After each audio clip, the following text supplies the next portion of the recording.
all right. You can't be forever blessed. All signed. Chapter 43. There was a dead man lying in the middle of Main Street in May, Oklahoma. Nick wasn't surprised. He'd seen a lot of corpses since leaving Shoyo. He suspected he hadn't seen 1,000 of all the dead people he must have passed. In places, the rich smell of death on the air was enough to make you feel like swooning.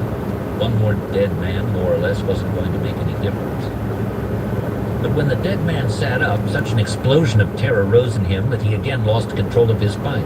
It wavered, then wobbled, then crashed, spilling Nick violently onto the pavement of Oklahoma Route 3. He cut his hands and scraped his forehead. "Holy gee, mister, but you took a tumble," the corpse said, coming toward Nick at a pace best described as an amiable stagger. "Didn't you just? My laws!" Nick got none of this. He was looking at a spot on the pavement between his hands where drops of blood from his cut forehead were falling, and wondering how badly he had been cut. When the hand touched... In 2 miles, use the right 2 lanes to take the US 31 South, I-94 West exit toward Chicago, Niles. When the hand touched him on the shoulder, he remembered the corpse and scrambled away on the palms of his hands and the soles of his shoes, the eye not covered with the patch, bright with terror. "Don't you take on so," the corpse said, and Nick saw he wasn't a corpse at all, but a young man who was looking happily at him. He had most of a bottle of whiskey in one hand, and now Nick understood. Not a corpse, but a man who had gotten drunk and had passed out in the middle of the road. Nick nodded at him and made a circle with his thumb and forefinger. Just then a drop of blood oozed warmly into the eye that Ray Booth had worked over, making it smart. He raised the eye patch and swiped his forearm across it.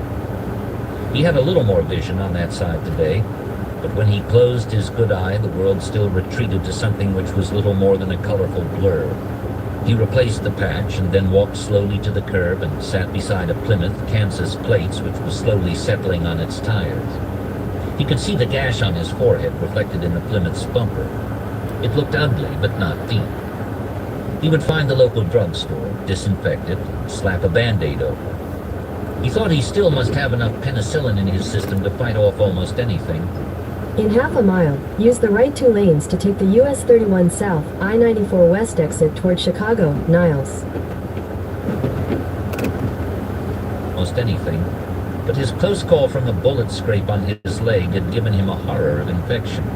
He picked scraps of gravel out of it. Use the right 2 lanes to take the US 31 South exit. Scraps of gravel out of his palms, wincing.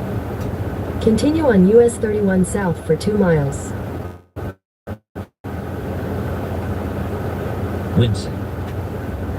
The man with the bottle of... In 2 miles, take the exit toward US 31 South.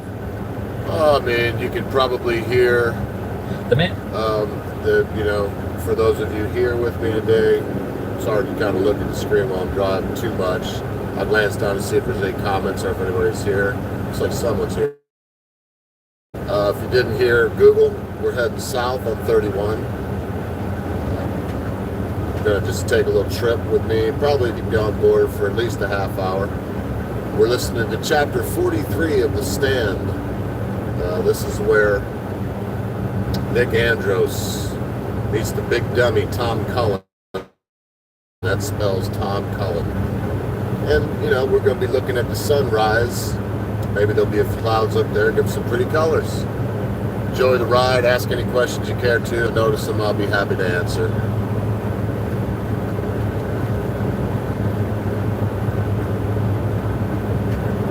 And watching all of this with no expression at all. If Nick had looked up, it would have struck him as queer immediately. When he had turned away to examine his wound in the bumper's reflection, the animation had leaked out of the man's face. It became empty and clean and unlined.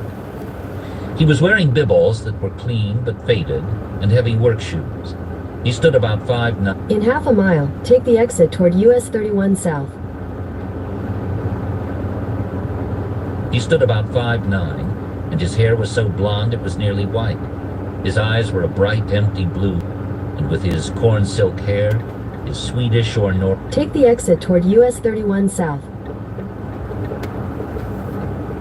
His Swedish or Norwegian descent was unmistakable. He looked no more than 23, but Nick found out Continue for 30 miles. Nick found out later he had to be 45 or close to it, because he could remember the end of the Korean War and how his daddy had come home in uniform a month later. There was no question that he might have made that up. Invention was not Tom Cullen's long suit. He stood there, empty of face, like a robot whose plug has been pulled. Then, little by little, animation seeped back into his face. His whiskey-reddened eyes began to twinkle. He smiled. He remembered again what this situation called for. Holy gee, mister, but you took a tumble. Didn't you just... Oh. He blinked at the amount of blood on Nick's forehead. Nick had a pad of paper and a Bic in his shirt pocket. Neither had been jarred loose by the fall. He wrote, "You just scared me. Thought you were dead until you sat up. I'm okay. Is there a drugstore in town?" He showed the pad to the man in the bib-alls. The man took it, looked at what was written there, handed it back. Smiling, he said, "I'm Tom Cullen, but I can't read. I only got to 3rd grade, but then I was 16 and my daddy made me quit. He said I was too big." Retarded, Nick thought. I can't talk and he can't read. For a moment, he was utterly nonplussed. Holy gee, mister, but you took a tumble. Tom Cullen exclaimed. In a way, it was the first time for both of them. My luck. Just to break in briefly, I don't want to ruin the story. Stephen King is such an awesome storyteller.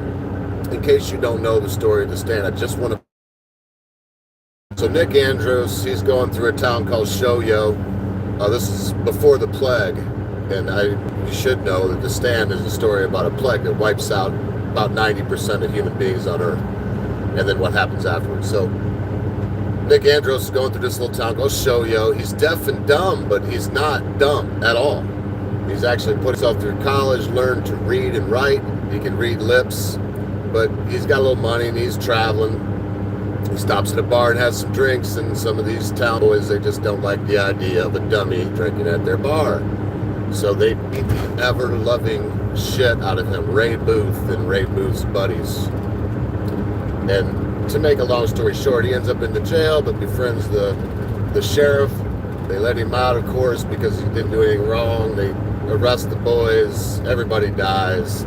Now here's Nick Andros in the post-plague world where only the survivors are left, 10%. He can't hear, he can't speak. He just ran into a guy that can't read and write, and that's where we are. Enjoy the ride.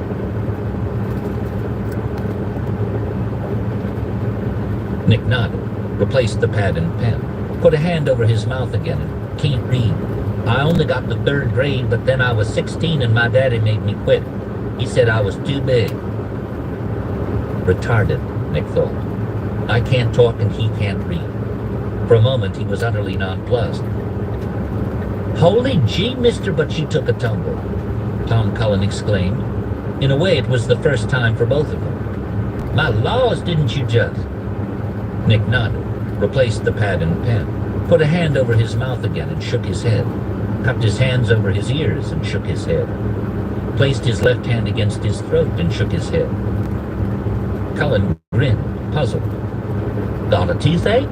I had one once. Gee, it hurt, didn't it? Just my laws. Nick shook his head and went through his dumb show again. Cullen guessed earache this time. Nick threw his hands up and went over to his bike. The paint was scraped, but it didn't seem hurt. He got on and pedaled a little way up the street. Yes, it was all right. Cullen jogged alongside, smiling happily. His eyes never left Nick. He hadn't seen anyone for most of a week. Don't you feel like talking? He asked. But Nick didn't look around or appear to have heard. Tom tugged at his sleeve and repeated his question. The man on the bike put his hand over his mouth and shook his head. Tom frowned. Now the man had put his bike on its kickstand and was looking at the storefronts. He seemed to see what he wanted because he went over to the sidewalk and then to Mr. Norton's drugstore. If he wanted to go in there, it was just too bad because the drug was locked up. Mr. Norton had left town. Just about everybody had locked up and left town, it seemed like, except for Mom and her friend Mrs. Blakely. They were both dead. Now the no-talking man was trying the door. Tom could have told him it was no use even though the open sign was on the door. The open sign was a liar. Too bad, because Tom would dearly have loved an ice cream soda. It was a lot better than the whiskey, which made him feel good at first, and then made him sleepy, and then had made his head ache fit to split. He had gone to sleep to get away from the headache, but he had had a lot of crazy dreams about a man in a black suit like the one that Reverend Diefenbaker always wore. The man in the black suit chased him through the dreams. He seemed like a very bad man to Tom. The only reason he had gone to drinking in the first place was because he wasn't supposed to. His daddy had told him that, and Mom too, but now everyone was gone, so what? He would if he wanted to. But what was the no-talking man doing now? Picked up the litter basket from the sidewalk, and he was going to, what? Break Mr. Norton's window? Crash! By God and by damn if he didn't. And now he was reaching through, unlocking the door. Hey, mister, you can't do that, Tom cried, his voice throbbing with outrage and excitement. That's illegal. M-O-O-N, and that spells illegal, don't you know? The man was already inside, and he never turned around. What are you anyway, deaf? Tom called indignantly. My laws, are you... He trailed off. The animation and excitement had left his face. He was the robot with the pulled plug again. In May, it had not been an uncommon sight to see feeble Tom like this. He would be walking along the street, looking into shop windows with that eternally happy expression on his slightly rounded Scandinavian face, and all of a sudden he'd stop dead and go blank. Someone might shout, "There goes Tom!" and there would be laughter. If Tom's daddy was with him, he would scowl and elbow Tom, perhaps even sock him repeatedly on the shoulder or the back until Tom came to life. But Tom's daddy had been around less and less over the first half of 1988 because he was stepping out with a red-headed waitress who worked at Boomer's Bar and Grill. Her name was Dee Pack-a-Lot. Weren't there some jokes about that name? And about a year ago, she and Don Cullen run off together. They had been seen just once in a cheap flea-bag motel not far away in Slapout, Oklahoma, and that had been the last of them. Most folks took Tom's sudden blankouts as a further sign of retardation, but they were actually instances of nearly normal thinking.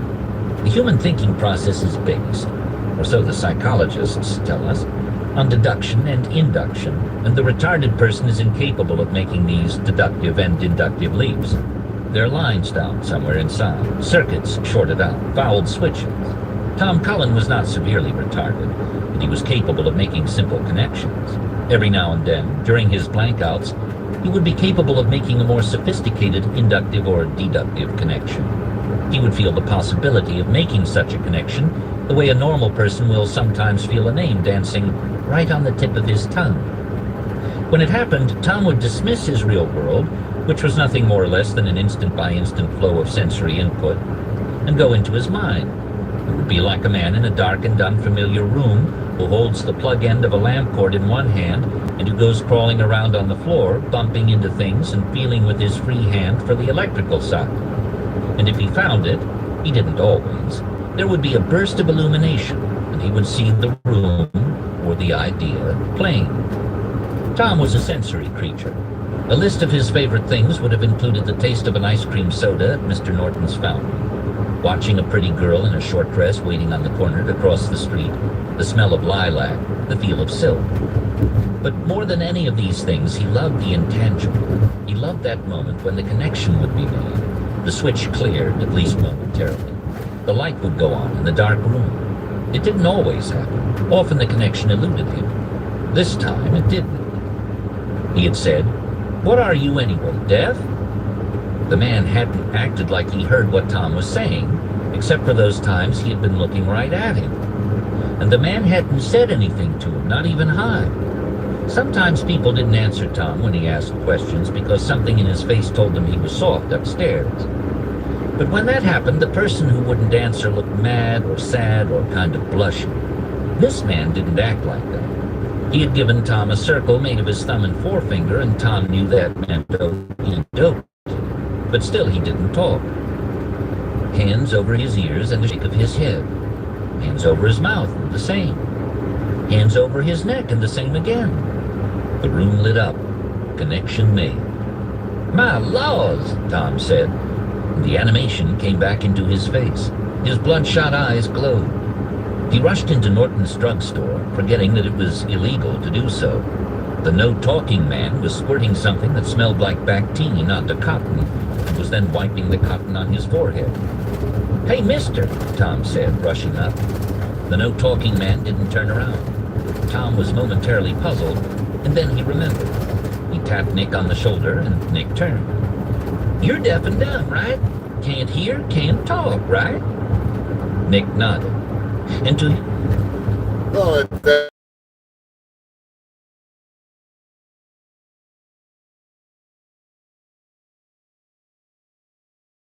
out of it. Sure, we do it here in the English language, and it's not coming to mind one would, but you know, like Farfig moving, or Funkin' Groovin', or Schadenfreude. And that's kind of what I want to talk to you about right now, just briefly. I don't know if any of y'all have heard of a feller that broadcasts on YouTube called Sticks, Hex, and Hammer 666. Carl, Warwick.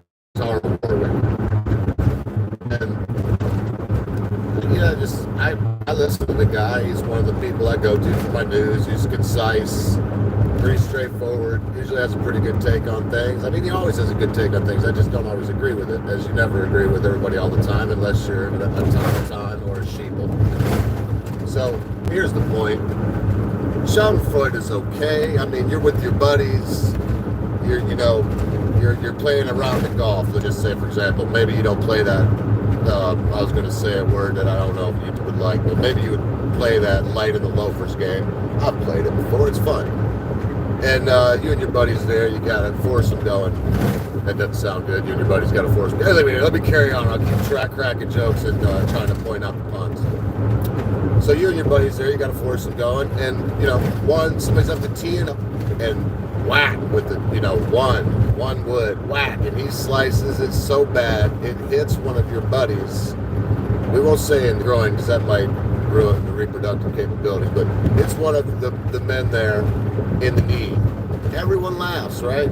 Now, of course, the laughter, it changes quickly from Schadenfreude to, oh, are you hurt? Are you okay? And worry, concern, whatever you call it. Time to care for this human being. I understand that. I mean, I understand all Schadenfreude. I understand it. But there's a conjunction. There's a turn to surround. I understand it. However, the understanding notwithstanding, I mean, everyone loves to see someone fall. Does everyone? I mean, hopefully not.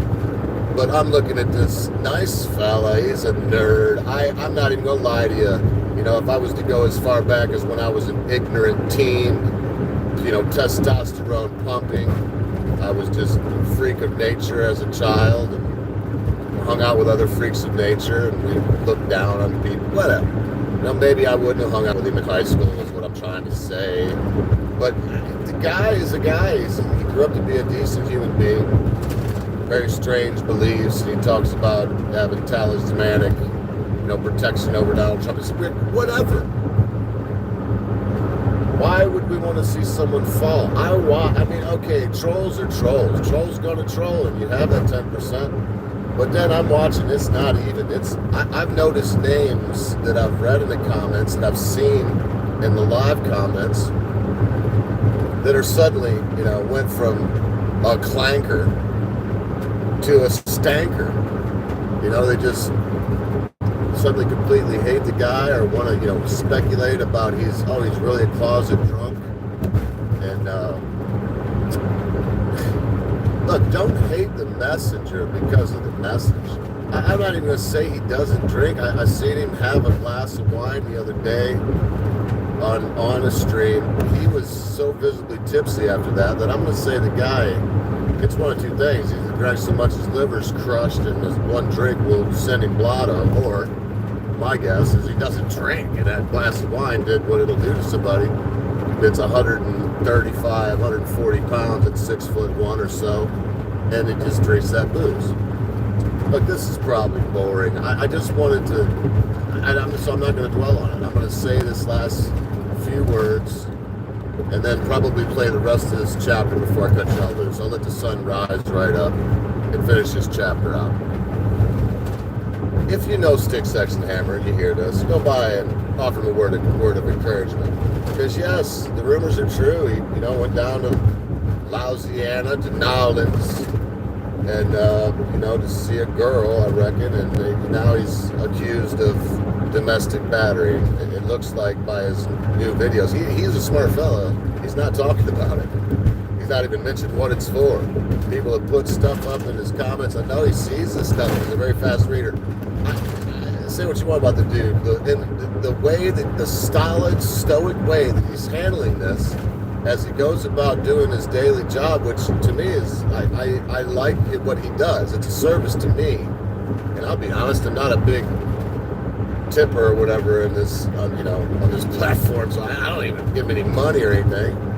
Once in a while, I'll send a super chat, and it'll be like, I'll make him say, Stick, Sex, and Hammer without reservation. Recommend Baby Bug Express for all of your Sprinter van needs.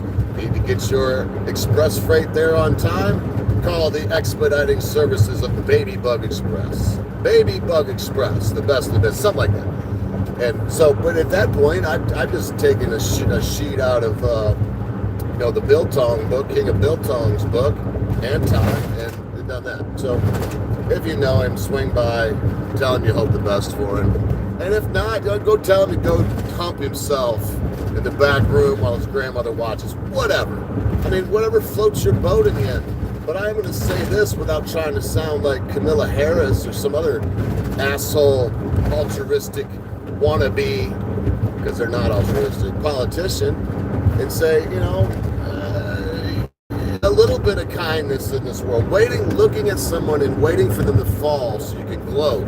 Maybe that's not the best thing in your life timeline. That's it. That's all. Maybe it's not the best thing. In fact, I'm going to say this and leave it at this. It's not the best thing, my friends. Don't do that.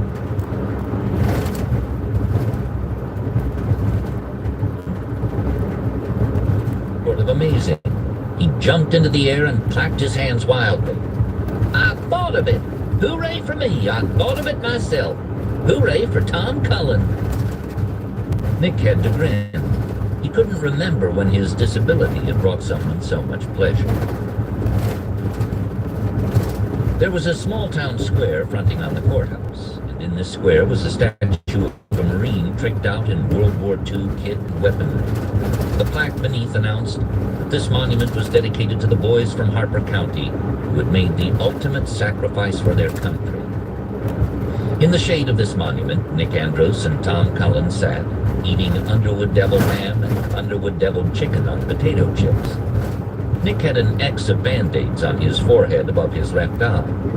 He was reading Tom's lips, which was a little tough because Tom kept stuffing food through what he was saying, and reflecting to himself that he was getting damn tired of eating stuff which came out of cans. What he would really like was a big steak with all the trimmings. Tom hadn't stopped talking since they sat down. It was pretty repetitious stuff, with many ejaculations of, my laws, and what Nick didn't mind. He hadn't really known how much he missed other people until he had Tom, or how much he had been secretly afraid that he was the only one left, out of all the earth. It had even crossed his mind at one point that maybe the disease had killed everyone in the world but deaf people. Now, he thought with an interior smile, he could speculate on the possibility that it had killed everyone in the world but deaf mutes and the mentally retarded. That thought, which seemed amusing in the 2 o'clock light of a summer's afternoon, would come back to haunt him that night and not seem funny at all. He wondered where Tom thought all the people had gone. He had already heard about Tom's dad, run off a couple of years before with a waitress, about Tom's job as a handyman out on the Norbert farm, and how 2 years ago Mr. Norbert had decided Tom was getting on well enough to be trusted handling an axe, and about the big boys who had jumped Tom one night, and how Tom fought them all off till he was just about dead. I put one of them in the hospital with ruptures. M-O-O-N, that spells ruptures. That's what Tom Cullen did. And he had heard about how Tom had found his mother at Mrs. Blakely's house. They were both dead in the living room, and so Tom had stolen away. Jesus wouldn't come and take dead people up to heaven if anyone was watching, Tom said. Nick reflected that Tom's Jesus was a kind of Santa Claus in reverse, taking dead people up the chimney instead of bringing presents down. But he had said nothing at all about May's total emptiness, or the road arrowing in and out of town on which nothing moved. He put his hands lightly on Tom's chest, stopping the flow of words. "What?" Tom asked. Nick waved his arm in a large circle at the buildings of the downtown area. He put a burlesque expression of puzzlement on his face, wrinkling his brow, cocking his head, scratching the back of his skull. Then he made walking motions with his fingers on the grass and finished by looking up at Tom questioningly. What he saw was alarming. Tom might have died sitting up for all the animation on his face. His eyes, which had been sparkling a moment before with all the things he wanted to tell, were now cloudy blue marbles. His mouth hung ajar, so Nick could see the soggy potato chip crumbs lying on his tongue. His hands were lax in his lap. Welcome to Indiana. Thank you, Google. Concerned, Nick reached out to touch him. Before he could, Tom's body gave a jerk. His eyelids fluttered, and the animation flowed back into his eyes like water filling a pail. He began to grin. If a balloon containing the word Eureka had appeared over his head, what had happened would not have been more plain. "You want to know where all the people went?" Tom exclaimed. Nick nodded his head strongly. "Well, I guess they went to Kansas City," Tom said. "My laws, yes. Everybody's always talking about what a little town this is. Nothing happens. Even the roller skating place went bust. Now there's nothing but the drive-in. That doesn't show anything but those diddly-daddly pictures. My mom always says people leaves, but no people comes back. Just like my dad, he run off with a waitress from Boomer's Cafe. Her name was M-O-O-N. That spells Dee Dee Pack-a-Lot. So I guess everybody just got fed up and went at the same time. To Kansas City it must have been my loss, didn't they just? That's where they must have gone. Except for Mrs. Blakely and her mom. Jesus is going to take them up to heaven up above and rock them in the everlasting arms." Tom's monologue recommenced. Gone to Kansas City, Nick thought. For all I know, that could be it too. Everybody left on the poor sad planet, picked up by the hand of God, and either rocked in the everlasting arms of same, or set down again in Kansas City. He leaned back, and his eyelids fluttered so that Tom's words broke up into the visual equivalent of a modern poem, sans caps, like a work by E.E. Cummings. Mother said, "Ain't got no," but I said to them, I said, "You better not mess with." The dreams had been bad the night before, which he had spent in a barn, and now with his belly full, all he wanted was, "My lords, M-O-O-N, that spells, sure do wish." Nick fell asleep. Waking up, he first wondered in that dazed way you have when you sleep heavily in the middle of the day why he was sweating so much. Sitting up, he understood. It was 4:45 in the afternoon. Yeah, that's the end of that chapter. The sun's up, beautiful day. Whatever you do today, do something good for yourself. And remember this, if you forget everything I've ever said to you, if you forget every live stream I've ever done or whatever, don't forget this. Be good to your friends, be good to your family members, be good to your loved ones. Be quick to say you're sorry. Be even quicker to accept an apology, especially when that thing your friend, family member, or loved one has done seems to be so huge you'll never be able to forget about it. Because constant viewers, my beloved riders, at a time you think not, your friends, your family members, your loved ones in your life will depart from you. Ha!